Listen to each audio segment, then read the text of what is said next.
June 6, 1974. The Barents Sea stretched like a sheet of steel under the northern sun.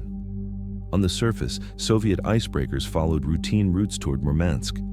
In the air, only the waves of the air defense radar cut through the silence. 300 kilometers from the coast, at a base ringed by old snow and parabolic antennas, a dozen operators watched green screens that flickered with a hypnotic rhythm.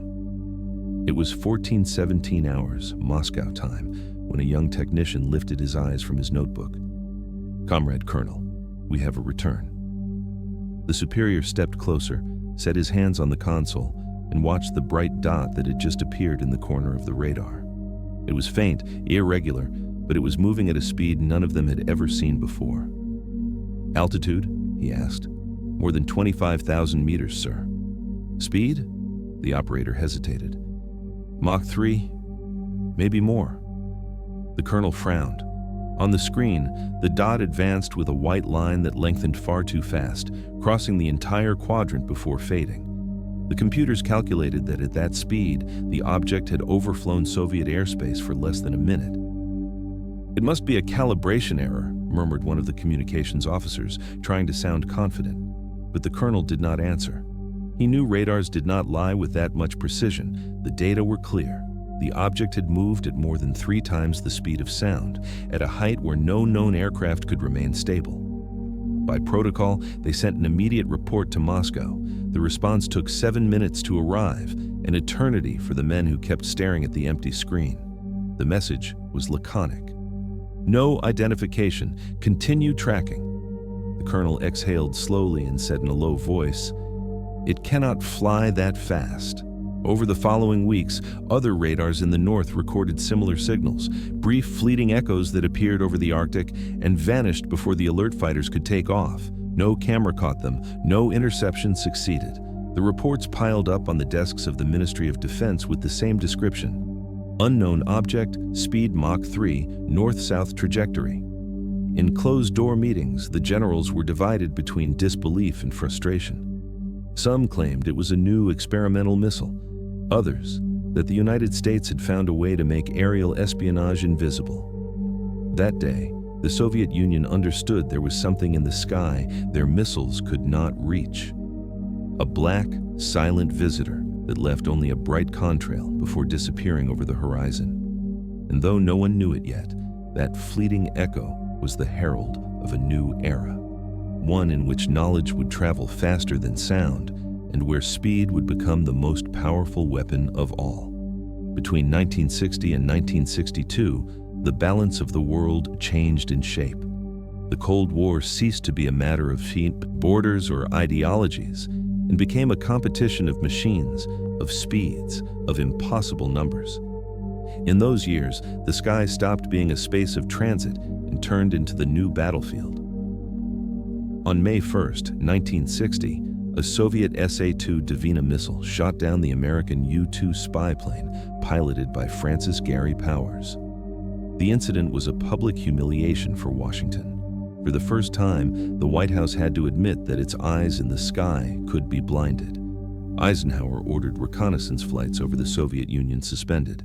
Satellites were still primitive, unable to offer the precision the CIA needed. Suddenly, the United States found itself blind again. On the other side of the world, Nikita Khrushchev celebrated the victory as a revelation. Before the Presidium, he declared that no American bird will ever fly over our sky again without being shot down.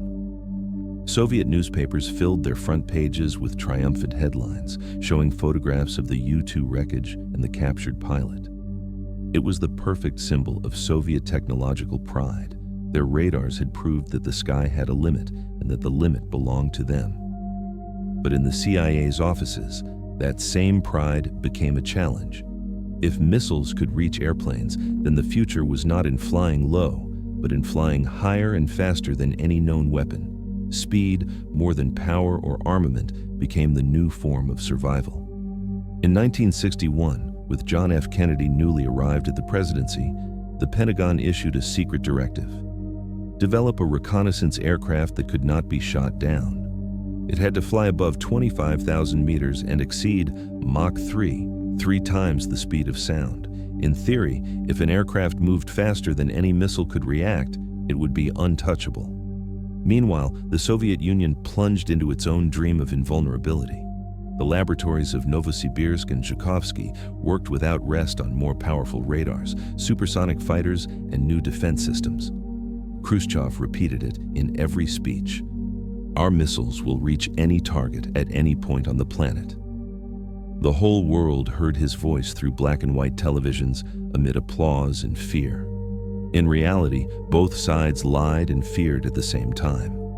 The United States exaggerated its technological capacity to deter. The UdSSR feigned absolute control of its defenses so as not to appear weak. Between propaganda and secrecy, the truth was lost. The only thing both understood was that command of the sky meant command of war. The downing of the U-2 did not close an era, it inaugurated one. From that day on, every kilometer gained in altitude, every decimal of speed reached, was a political victory. The war shifted toward the upper atmosphere, invisible to citizens, yet ever more dangerous. In 1962, the Cuban Missile Crisis brought tension to its highest point. While leaders watched each other through the telescopes of fear, engineers were already building the future. The next aircraft would need neither permission nor apologies. It would be so fast it could not be intercepted, so high that no radar could follow it, so secret that its very existence would be denied. The sky was no longer a territory. It was a race. At the end of 1959, in a small unmarked office in Burbank, California, one of the Cold War's most secret projects began. The order came directly from the CIA.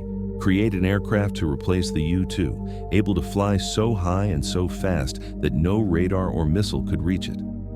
The task fell to a division already legendary in the aerospace industry, Lockheed Aircraft's Skunk Works, led by the most stubborn engineer of his generation, Clarence Kelly Johnson. Johnson had already proved his genius with the P-38 Lightning and with the U-2 itself, but what he was now being asked seemed to defy the laws of physics.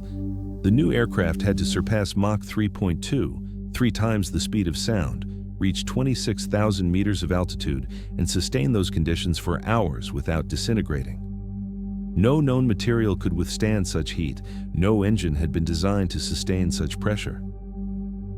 In a meeting with CIA officers, Johnson sketched a long silhouette on the board. It had a spear-like shape, swept wings, and a sharp fuselage. "We will not need defense if no one can reach us," he said with his usual confidence. One of the agents present looked at him in silence before replying, "Then you had better never slow down." The project received the codename Oxcart, an anodyne term chosen to allay any suspicion. To the world's eyes, it did not exist. The tests would be conducted in a remote patch of the Nevada desert known as Groom Lake, later famous under another name, Area 51. Johnson decided to build the aircraft almost entirely out of titanium, a metal light and resistant to heat, yet difficult to obtain. The irony was that the only country with sufficient titanium reserves was the very one the aircraft was designed against, the Soviet Union. Through front companies and covert deals, the United States bought tons of Soviet titanium, which ended up becoming the skin of the fastest airplane in the world. No KGB spy knew it until years later. Engineers soon discovered that speed brought unexpected consequences. At Mach 3, friction with the air raised the fuselage temperature to 300 degrees Celsius. The metal panels expanded so much that the aircraft leaked fuel on the ground. The joint sealed only when it reached cruising speed. The fuel itself, a new type called JP-7, was so dense it could not ignite with a conventional spark. Technicians had to invent a special additive, triethylborane, that flared green on contact with air. The Pratt & Whitney J58 engines were redesigned from scratch. They were not simple jets. At maximum speed, they functioned almost like ramjets, using compressed air to increase thrust. The aircraft literally fed on the sky itself. The black heat-absorbing paint, created to dissipate heat, gave it its characteristic look and its nickname, the Blackbird. Every line, every rivet was designed with a purpose. At that speed, even a millimeter of irregularity could mean destruction. For 5 years, hundreds of engineers worked night shifts under oaths of silence. Their families believed they were making parts for civil transport. In reality, they were building a machine that could cross continents in less than an hour. In April 1962, the first A-12 oxcart prototype was ready. Johnson watched it in the Groom Lake hangar with a mix of pride and exhaustion. The black surface gleamed under the desert sun like the skin of an animal that did not belong to Earth. No one there knew whether that contraption could fly or would disintegrate on takeoff. 2 years later, the perfected version would receive a new name and a new purpose. SR-71 Blackbird. Faster, higher, more resilient than any aircraft ever to scour the sky. And most important, it was invisible to the enemy's reach. December 22, 1964. Dawn rose over the Nevada desert, lighting the dry mountains around the secret base at Groom Lake. On the runway, a black sharpened figure waited motionless in the cold wind. It looked like a prehistoric bird or a weapon fallen from the future. Around it, a small group of engineers and technicians watched in silence. No one knew for sure whether that aircraft would be able to fly. Pilot Bob Gilliland climbed with difficulty up the metal ladder. The yellow pressure suit he wore made him look like an astronaut. It was no coincidence. The SR-71 would fly higher than any other aircraft in history. Inside the cockpit, the air would be so thin that a pressurization error could kill in seconds. Oxygen was a luxury that had to be manufactured by machines. The engine roared with a deep, almost animal sound. The green flames of triethylberane, the ignition additive, lit up the exhausts. The aircraft moved slowly, shuddering as if waking from a dream. As it reached speed, the roar became a continuous thunder. The titanium structure began to expand with the heat. The fuselage stretched nearly 20 centimeters. On the ground, before takeoff, the joints lost fuel through the gaps. The aircraft literally dripped JP-7. Only when it reached Mach 3 did the metal plates dilate enough to seal completely. On the inaugural flight, the SR-71 carried no weapons or defensive gear. Only sensors, optical cameras, and a suite of instruments designed to measure temperatures and vibrations. That was its essence, a pure spy plane, created not to fight, but to see. At that altitude, no projectile could reach it. Its only defense was distance and time. The extreme heat created unexpected effects. The leading edges of the wings glowed. The windshield reached 300 degrees. Even the black paint had been chosen to radiate away part of the heat. Sometimes, during test flights, the aircraft returned with fuselage panels deformed, as if it had been on the brink of melting. Pilots soon learned that the SR-71 had a personality of its own. It could not fly slowly. If the speed dropped too much, the engines destabilized. Often, the only way to escape a problem was to accelerate. "When something fails, push the throttle," Gilliland said with a half-smile. It was both advice and warning. Every flight was a choreography between man and machine. The air became so thin at 26,000 meters that the rudder barely responded. Pilots relied on instruments more than instinct. The horizon was black, curved, and the sun blazed with an intensity that seemed unreal. From there, the planet looked like a blue sphere at peace, without borders, without noise. In the CIA's offices, the flight's success was received discreetly. No one outside the highest circles was to know that the U-2's successor now dominated the skies. The world believed the United States depended on still imperfect satellites. In reality, an invisible aircraft crossed continents at 3 times the speed of sound. At Groom Lake, the engineers watched the landing with their hearts stopped. When the SR-71 touched down, the fuselage still shone with heat. Gilliland descended slowly, removed his helmet, and smiled. "It flies," he said simply. The Blackbird had been born, a creature of fire and titanium without weapons or shields that did not need to attack in order to dominate, because at that speed, power lay not in destroying, but in seeing first. Between 1966 and 1968, the northern skies began to fill with rumors. At Soviet air defense bases in the Arctic, radar operators recorded echoes that crossed their screens in a matter of seconds. They were fleeting signals, too fast to belong to an airplane, too controlled to be meteors or errors. Technicians watched them in disbelief. Sometimes the echo appeared over Murmansk or the Barents Sea, at other times over Novaya Zemlya or along the routes of nuclear submarines. Always the same, a white line that entered and left Soviet airspace before anyone could react. In the first reports, analysts described it as a new type of American reconnaissance missile. The logic was simple. No human pilot could endure the forces and temperatures of such speed. In the Kremlin, the explanation was comforting. A missile, after all, could be intercepted, but the illusion did not last. The Northern Air Defense Command deployed squadrons of MiG-25 Foxbats, the fastest interceptors in the Soviet arsenal, designed precisely to face high-altitude threats. Each time the radars detected the object, the fighters scrambled at full power. They accelerated to Mach 2.8, the limit their engines could bear before melting. But even then, the target was always too far ahead. On one mission, Captain Yuri Andreev of the 174th Fighter Regiment described the experience in his report. "We climbed to 20,000 meters. The radar showed it ahead, but there was nothing in the sky. Only a fine white line stretching toward the horizon. When we turned, it was gone. We only saw its wake." Photographs taken from the fighters showed a pale, curved streak disappearing over the sea. There was no sound, no trace of countermeasures. Ground radars confirmed the object had covered more than 3,000 kilometers in less than 20 minutes. It was impossible for any known aircraft. In Moscow, the reports stacked up on the marshal's desks. The Minister of Defense demanded answers. Scientists at the Zhukovsky Institute analyzed the data and finally presented a hypothesis. It was an American reconnaissance aircraft capable of flying at speeds above Mach 3. But that explanation raised more questions than comfort. How can an aircraft move that fast and still be crewed? A colonel asked during a Politburo meeting. No one answered.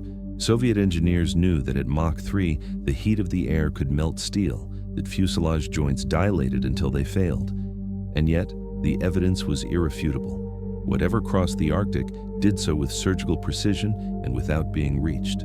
The Kremlin reacted with its habitual mix of pride and fear. An ultra-fast interception program was ordered, northern radars were reinforced, and development began on a new generation of missiles. But deep down, everyone knew the truth. The Soviet Union had no immediate answer to that black shadow crossing the sky. For the first time since the downing of the U-2, the roles had reversed. Now the Soviets looked upward, powerless, wondering what kind of American technology could move with such freedom over their territory. And as the radars kept recording impossible echoes, a new feeling took hold among Soviet officers, the forced respect that only impotence produces. They had dismissed that project as propaganda until they saw it with their own eyes, or rather, until they saw only its wake. The men who flew the SR-71 Blackbird resembled no other kind of pilot. They were a mix of engineers, astronauts, and soldiers, trained to withstand extreme temperatures, to think with precision under pressure, to breathe pure oxygen at heights where air does not exist. Most came from the Air Force, but in agreeing to fly the Blackbird, they entered a world apart, one where every second was counted twice and every mistake could mean death at 20 kilometers of altitude. The ritual began hours before the flight. In a pressurized room, the pilots donned yellow suits similar to those used by astronauts of the Apollo program. They were full suits, hermetic, with independent oxygen supply and a valve that allowed them to drink a liquid protein mix. For the next 6 or 7 hours, they would be their only protection against decompression. Outside, the aircraft waited with its bays open. Fuel dripped onto the desert's hot tarmac. Technicians checked once more the valves of the Pratt & Whitney J58 engines, which would roar with a sound closer to thunder than to a turbine. The air smelled of kerosene and hot metal.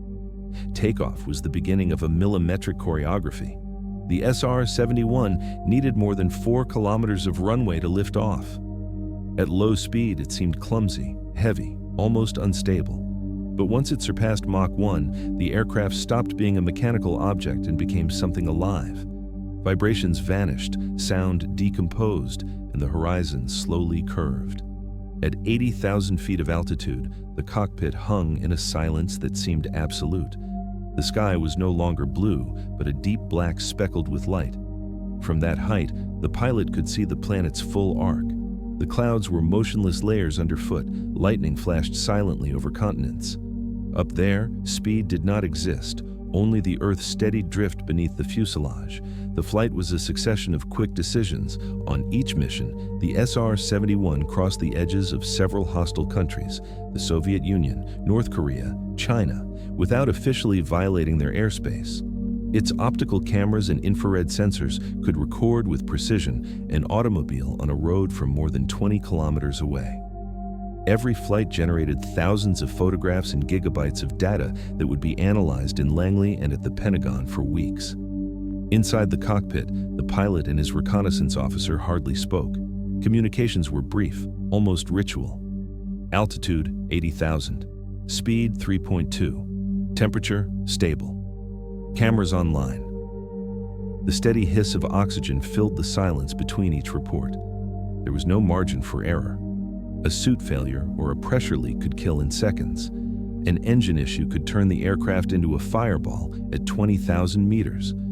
And yet every pilot in the program knew it was the safest place in the world. No missile could reach them, no fighter could follow them. At that speed, the border between war and peace was as thin as the aircraft's wing. A small change in course could turn a reconnaissance mission into an international provocation. The pilots knew it. They flew with the awareness that each twitch of the rudder could alter the planet's politics. When they returned, the aircraft landed still hot, with dilated metal and smoking wheels. Technicians approached cautiously, waiting for the fuselage to stop vibrating. The pilots descended in silence, faces soaked with sweat inside the helmet. Their reports contained no epic, only figures, coordinates, and observations. But each of those figures was worth more than an army. In the heart of the arms race, while the world counted missiles and divisions, American intelligence counted frames. Every SR-71 image was an invisible victory, a piece of information that could avert or trigger a war. For the men who flew it, the Blackbird was not an airplane. It was a promise. The promise that knowledge, if it flew fast enough, could outpace disaster. At the beginning of the 1970s, the existence of the SR-71 Blackbird was no longer a rumor, but an obsession for Soviet air defense. Northern radars detected it sporadically, a luminous point appearing and disappearing over the Arctic, moving too fast for tracking algorithms to compute its trajectory. In Moscow, officers knew that aircraft carried cameras able to record every military installation, every missile base, every nuclear reactor hidden behind the ice. It was an intruder impossible to catch. The Air Defense Command deployed every means at its disposal. First, the old SA-2 Dvina missiles, the same that had shot down Powers' U-2. But these barely reached 20 kilometers of altitude. The SR-71 flew at 26,000. The warhead explosions were lost far below, useless like fireworks in the polar night. Then, they tried the SA-5 Gammon, a much faster, more powerful missile designed specifically to destroy targets at great height. For months, engineers computed trajectories, climb times, interception angles. In theory, the SA-5 could reach it if launched at the exact moment and from the perfect point. But theory could not predict the SR-71's speed. By the time the missile climbed, the aircraft had already vanished from radar. In 1977, the Soviets began testing the new SA-10 Grumble, the jewel of their air defense, able to track supersonic targets with digital precision. Even so, the results were the same. The radars could register the aircraft's passage, but only as a shockwave, a secondary echo that faded before a lock could be achieved. At a base near Arkhangelsk, a radar commander summed up the collective frustration in a single phrase. "We can see it, but we cannot touch it." Interception calculations always failed by seconds. The missiles rose to their limit and ran out of fuel, losing themselves in the sky while the intruder continued on at Mach 3, leaving behind a white contrail that took minutes to dissipate. Each attempt ended the same way, with the silence of defeat and the empty hum of the radar. Pilots of the MiG-25 Foxbat, the pride of Soviet aviation, also tried to reach it. They accelerated to the edge of disintegration, with engines red hot and oxygen masks vibrating from the pressure. But even in the most optimistic records, the Blackbird always kept 10,000 meters of advantage and more than 500 kilometers per hour of difference. "It is like chasing a lightning bolt," one of them wrote in his flight log. Over time, frustration mixed with an involuntary form of admiration. Soviet pilots knew they were facing more than an RATO airplane. It was an idea, a concept of speed that brushed the inhuman. In the barracks, they spoke of it as if it were a mythic creature, a black hawk that crossed the sky too high to be reached, too fast to be feared. Radar operators gave it an ironic nickname, the shadow that leaves noise. Because the SR-71 was not seen, it was only heard seconds after it had already passed. Every attempt to intercept it ended with the same ritual: technicians reviewing radar tapes, commanders drafting empty reports, and the echo of failure resonating in the corridors. No missile, no fighter, no calculation had managed to catch it. And while the Soviets measured each error with a mathematician's precision, in the northern skies the Blackbird kept flying, oblivious to the fury it stirred below. The Soviet Union had become the hunter, firing at a ghost, and the ghost answered only with silence and speed. The SR-71 Blackbird was not just an airplane, it was a direct challenge to physics. Its structure was 93% titanium, a metal so difficult to work that more than half of the original parts broke during manufacture. On the Skunk Works assembly line, tools deformed with heat, welds cracked, and workers had to wear special gloves. Titanium did not forgive mistakes. At speeds of Mach 3.2, the air striking the fuselage reached temperatures capable of melting steel. The wing leading edges and the aircraft's nose reached 300 degrees Celsius, enough to toast the air brushing the surface. In flight, the entire aircraft expanded like a living organism. The fuselage lengthened nearly 20 centimeters, metal plates dilated, rivets vibrated until they seemed ready to snap. Every Blackbird component was designed to survive hell. Joints were built with flexible materials that endured expansion. The matte black paint, more than aesthetic, served to dissipate heat by radiation. Even the windshield was made of tempered quartz, able to withstand temperatures that would melt ordinary glass. The Pratt & Whitney J58 engines were the beast's heart. At low speed, they acted like conventional turbojets, but from Mach 2.5 onward, the design transformed. Internal doors redirected airflow, turning the engines into true ramjets, fed by the pressure of motion itself. In that phase, 80% of the thrust did not come from fuel, but from the compressed air rushing in. The Blackbird literally propelled itself with the world around it. JP-7 fuel was another marvel. Dense, heat-resistant, and almost impossible to ignite, it could burn only with a chemical spark of triethylborane, a substance so reactive it exploded on contact with oxygen. At each ignition, a green flare leapt from the exhausts like a dragon's breath. Pilots said it was the only aircraft that breathed fire before it flew. At those speeds, everything became extreme. Heat deformed metal, vibrations could fracture the fuselage, and the slightest imperfection could destroy the aircraft in seconds. Every flight was a wager against thermodynamics. Engineers knew the Blackbird should not fly. It had to survive flight. That is why the pilots nicknamed it the Black Dragon. In flight, the titanium plates turned a dark purple. The metal burned under the sun, and the engines roared like caged beasts. From the ground, the aircraft seemed to leave an invisible path of fire in its wake. One pilot, Colonel Richard Graham, described it this way: "We did not control it. We accompanied it. It was like flying inside a lightning bolt that never ended." The SR-71 was not only a triumph of engineering, it was a philosophical statement. It proved that technology could bend the laws of nature without breaking them, that speed was not just a number, but a form of dominion. In the air, the Black Dragon was invincible. And on every mission, returning to Earth, the still hot metal recalled what it had cost to keep it alive for an hour, a shield of titanium designed to challenge the very sky. Flying the SR-71 Blackbird was a feat of engineering, but also an act of faith. Every mission was a bet with death at speeds where nothing could fail. The engineers knew it. The pilots did too. And even so, each morning, men in pressure suits and serene faces climbed into a machine that lived at the edge of destruction. The Blackbird was fast, yes, but also voracious. At full power, it consumed more than 100,000 liters of fuel per hour. Before each incursion, it needed at least 2 aerial refuelings, one before entering hostile territory and another on the way out. The refueling maneuvers, carried out at Mach 0.9 and above 8,000 meters of altitude, were so precise that a minimal deviation could tear the wings off both aircraft. Pilots often said that was the most dangerous part of the flight, coupling to a tanker while they flew a machine seeping fuel and heat. Risk lurked in every minute. Heat could rupture fuselage joints. A pressurization failure could render the crew unconscious in seconds. A simple power loss in one engine could trigger an uncontrollable yaw. At those speeds, air was not an ally, it was a blade. During its operational life, the SR-71 suffered more than a dozen serious accidents.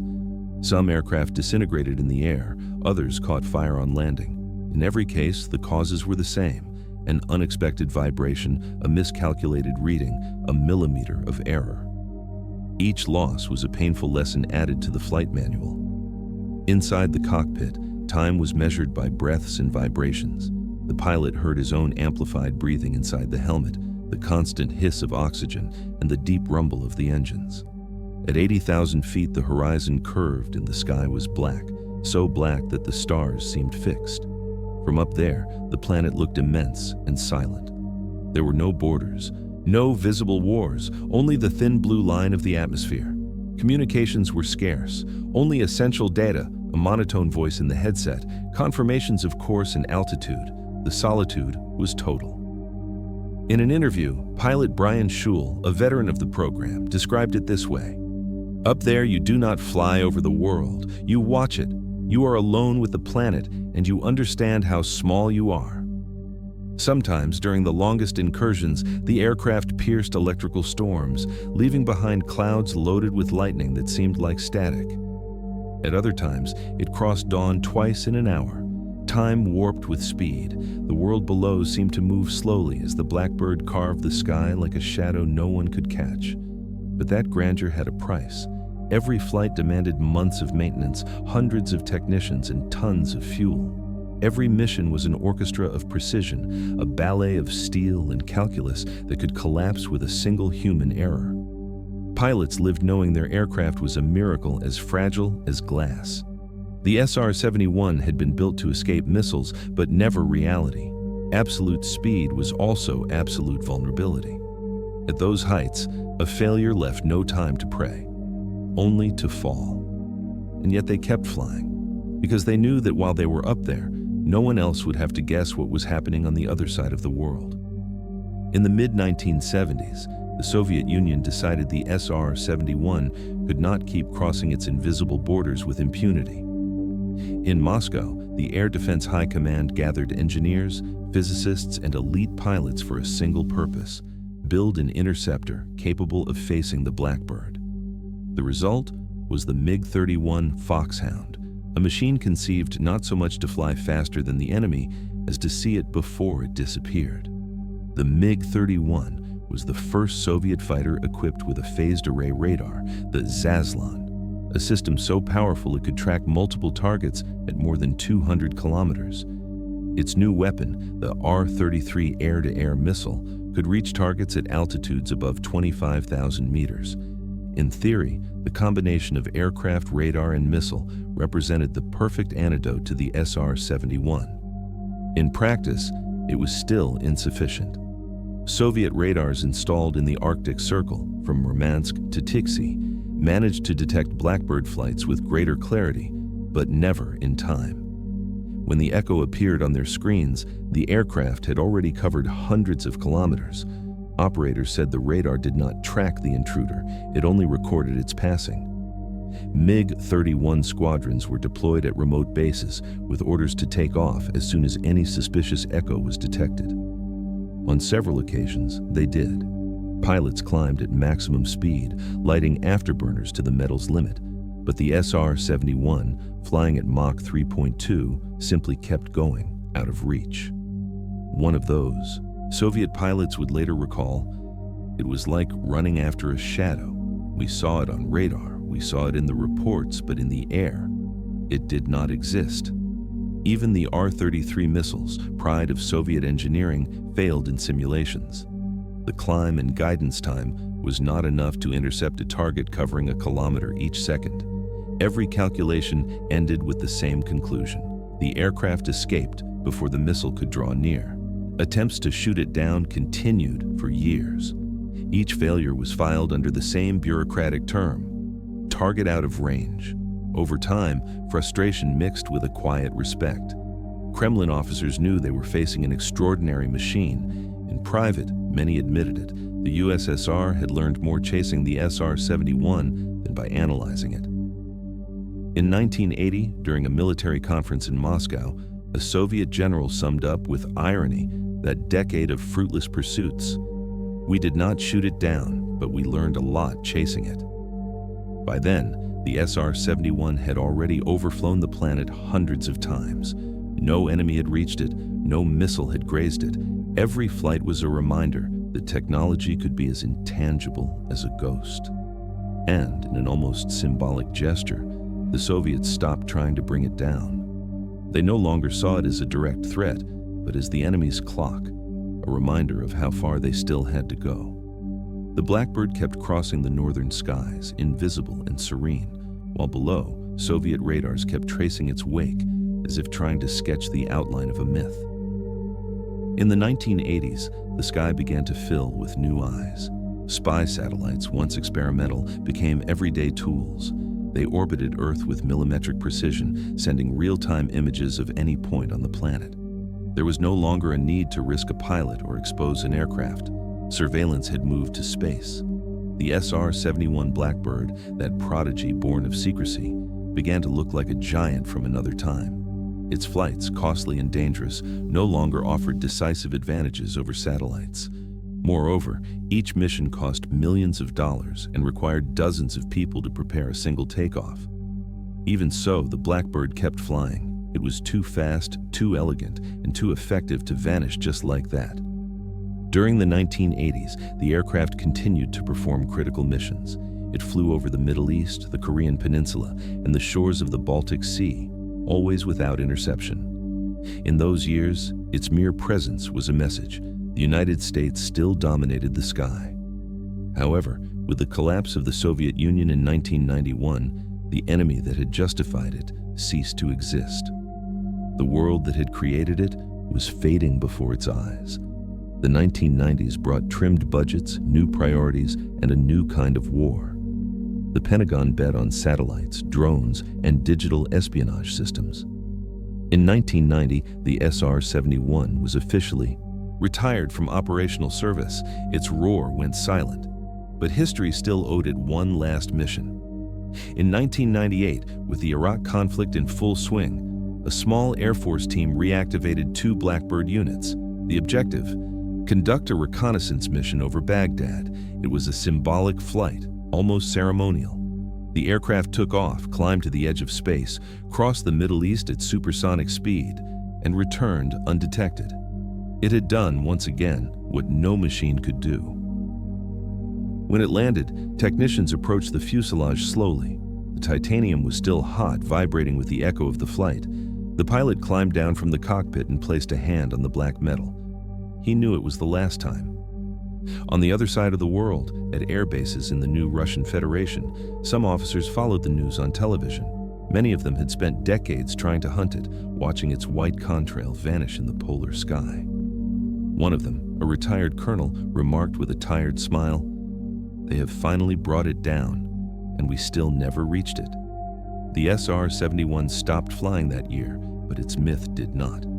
In museums across the United States, visitors could approach its titanium remains and see its surface scarred by heat. No paint or words could convey what it meant to keep such a machine alive beyond the human limit.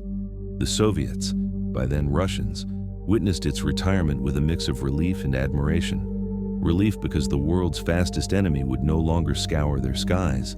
Admiration because they knew that for 3 decades, no Soviet weapon had been able to touch it. The Blackbird had outlived the war that created it, And in its final silence, as the world looked toward a digital future, its legacy lingered in the air, proof that in its time, men had managed to fly faster than fear. We returned to the north, to a room lit by the greenish glow of monitors. Soviet operators watch in silence the bright line crossing the screen, a fleeting echo that appears over the Barents Sea and disappears before they can move a finger. Outside, the polar sky is calm. Inside, only the hum of the radar and the blinking of the fading dot. The commander leans over the console, tired, incredulous. "Do we have it?" The technician shakes his head. "No, comrade, it is gone. No one knows where it came from or where it went, only that it crossed the most watched country in the world without being touched, leaving nothing but a white contrail and a rumor." The SR-71 flew faster than any fighter, higher than any missile, and farther than any fear. The Soviets despised it until they understood they could not see it, only chase its shadow.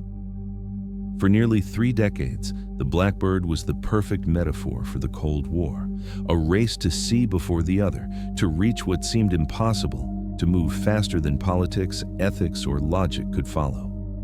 In the reports, it was only a machine. In the minds of those who pursued it, it was something more, a frontier. Today, the SR-71 rests in museums and silent hangars. Its blackened surface bears the scars of heat, as if it still kept the memory of the skies it conquered. The children who gaze at it do not imagine that for years that aircraft was the limit of human knowledge. In its way, the Blackbird was a living contradiction, a machine created for war that, in its perfection, avoided combat. No enemy shot it down, no missile reached it. Its existence reminded us that power does not always consist in destroying, but in looking without being seen. In the Cold War, victory did not always belong to the strongest or the fastest, but to the one who understood that information travels faster than power. The Soviet radar remains silent. On the screen, only a faint line dies away slowly. And somewhere in the sky, far beyond the reach of missiles, the shadow of the Blackbird keeps crossing history.